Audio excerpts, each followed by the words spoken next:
जय श्री कृष्णा दोस्तों, स्वागत है आपके अपने चैनल पवित्र ज्ञान में। दोस्तों, एकादशी को सभी व्रतों में उत्तम बताया गया है। बुद्धि से बढ़कर कोई बंधु नहीं और एकादशी से बढ़कर कोई व्रत नहीं। इस एकादशी के दिन जगत के पालनहार श्री नारायण की पूजा की जाती है।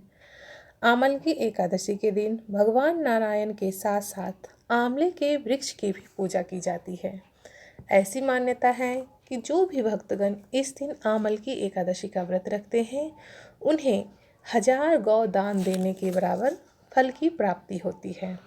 दोस्तों, आमल की एकादशी शुक्ल पक्ष के फागुन मास के शुक्ल पक्ष की जो एकादशी है, उसे हम आमल की एकादशी कहते हैं। इस दिन भगवान विष्णु के साथ साथ आंवले की भी पूजा की जाती है और आंवले के फल से भगवान विष्णु का पूजा किया जाता है।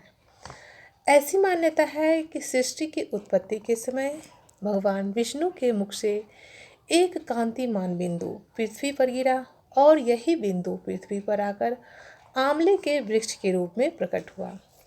ऐसी मान्यता है कि इस वृक्ष के मूल में भगवान विष्णु, इसके ऊपर ब्रह्मा जी और स्कंद में भगवान शिव का वास होता है। शाखाओं में मुनि, टहनियों में देवता, पत्तों में वसु, फूलों में मृदुगण और फलों में समस्त प्रजापति वास करते हैं। आंवले के वृक्ष को सर्वदेव स्थान माना जाता है। इस आंवले के वृक्ष को हिंदू धर्मशास्त्रों में गंगा के समान श्रेष्ठ बताया गया है। पद्म पुराण के अनुसार आंवला का वृक्ष भगवान विष्णु को बेहद ही प्रिय है। पीपल के पेड़ के ही तरह इसको भी पवित्र माना गया है।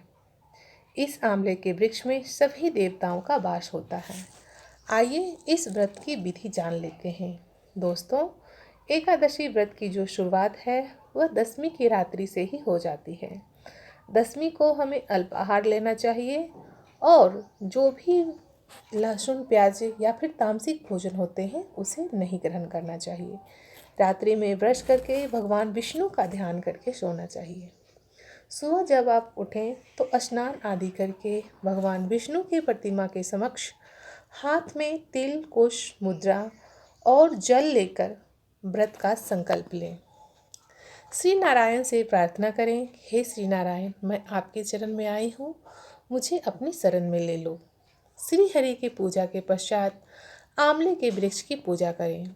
सबसे पहले आंवले के वृक्ष के नीचे अच्छी तरह से साफ करें, गंगा जल छिड़कें, फिर पेड़ की जड़ में एक वेदी बनाकर उस पर कलश स्थापित करें। कलश में सुगंधि और पंचरत्न स्थापित करें। इसके ऊपर 5 पल्लव रखें और इसके ऊपर भगवान विष्णु के अवतार परशुराम जी की पूजा करें। रात्रि को हमें भगवत कथा सुनना चाहिए, भजन करते हुए, कीर्तन करते हुए रात्रि को जागरण करना चाहिए। और अगले दिन द्वादशी के दिन ही हमें ये जो कलश है किसी योग्य ब्राह्मण को दे करके नियम अनुसार व्रत का पालन करना चाहिए। आइए दोस्तों, सबसे पहले जान लेते हैं कि 2021 में आमल की एकादशी कब है तथा एकादशी की शुरुआत कब से हो रही है। जैसा कि आप स्क्रीन पे देख रहे हैं, एकादशी तिथि का प्रारंभ 24 मार्च सुबह 10:23 से हो जाएगी और एकादशी की जो समाप्ति है वह 25 मार्च को सुबह 9:47 पे हो जाएगा। तो दोस्तों, कुछ लोग 24 को कहेंगे एकादशी का व्रत रखेंगे क्योंकि पूरे दिन एकादशी है, परंतु जो भी वैष्णव मत को मानते हैं, जो एकादशी का व्रत रखते हैं, तो सूर्य उदय के समय जो तिथि होती है तो उस तिथि को मान्यता मिलती है। जैसे 25 मार्च को जब सूर्य उदय होगा तो उस तिथि में एकादशी होगा, तो 25 मार्च को ही एकादशी का व्रत रखा जाएगा। अगले दिन द्वादशी का जो व्रत का पारण मुहूर्त है वो भी स्क्रीन पे आप देख सकते हैं। 26 मार्च को सुबह 6:18 से 8:21 तक एकादशी का पारण मुहूर्त है। तो दोस्तों, ये तो थी आमल की एकादशी से संबंधित जानकारी। यदि इससे संबंधित आपको किसी भी प्रकार का और जानकारी चाहिए तो आप हमें कमेंट सेक्शन में बताएं, मैं इसकी जानकारी आपको अवश्य दूंगी।